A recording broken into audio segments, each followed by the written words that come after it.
சென்னை திருவெற்றியூரில் எருமை மாடு முட்டி இருவர் காயமடைந்த நிலையில் சம்பவத்தின் போது சிசிடிவியில் பதிவான மற்றொரு காட்சி தற்போது வெளியாகி அதிர்ச்சியை ஏற்படுத்தியுள்ளது.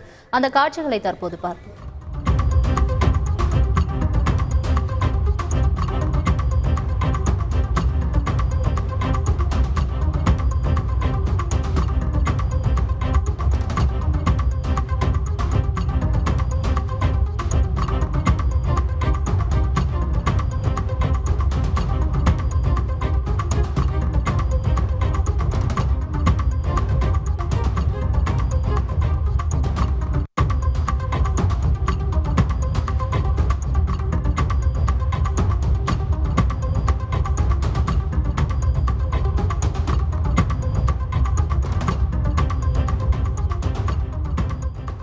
இது பற்றிய மேலும் விவரங்களை செய்தியாளர் நிர்மல் வழங்க கேட்கலாம். நிர்மல், வணக்கம்.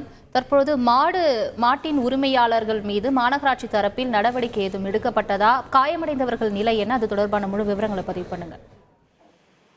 வணக்கம். சென்னை திருவெற்றூர் அம்சா தோட்டம் 2வது தெருவை சேர்ந்த மதுமதி திருமணமாகி 2 குழந்தைகள் உள்ள நிலையில் சோமசுந்தரம் நகர் பகுதியில் உள்ள உறவினர் வீட்டிற்கு நேற்று ஞாயிற்றுக்கிழமை குழந்தைகளுக்கு விளையாட அனுப்பி வைத்துள்ளனர். இதனை அடுத்து மதியம் குழந்தைகளுக்கு சாப்பாடு கொடுக்க சென்ற போது கிராம தெருவில் வேகமாக வந்த எருமை மாடு ஒன்று மதுமதியை முட்டி தூக்கி முட்டியதில் மதுமதியின் ஆடை மாட்டின் கொம்பில் சிக்கி தரதரவென தெருவில் இழுத்து சென்றது. இதை பார்த்த அந்த பகுதியை துணிகளை இஸ்திரி போடும் கடை வைத்திருக்கும் சந்திரசேகர் என்பவர் மதுமதியை காப்பாற்ற சென்ற போது அவரை மாடு முட்டி தூக்கி வீசியதில் அருகில் இருந்தவர்கள் படுகாயம் அடைந்த மதுமதி மீட்டு அருகில் உள்ள தனியார் மருத்துவமனைக்கு கொண்டு சென்று சிகிச்சைக்காக அனுமதித்தனர். அப்போது மருத்துவர்கள் பரிசோதனை செய்ததில் கால் பகுதியில் பலத்த காயம் ஏற்பட்டு 20க்கும் மேற்பட்ட தையல் போடப்பட்டு தீவிர சிகிச்சை பிரிவில் அனுமதிக்கப்பட்டு சிகிச்சை பெற்று வருவதாகவும், ஏற்கனவே சென்னையில் மாடு முட்டிய சம்பவங்கள் நடைபெற்று பொதுமக்கள் அச்சத்தில் இருந்த நிலையில் தற்போது திருவெற்றூரில் 33 வயதுடைய மதுமதி என்ற பெண்ணை மாடு முட்டி தரத்தவருடன் இழுத்து செல்லும் சிசிடிவி காட்சிகள்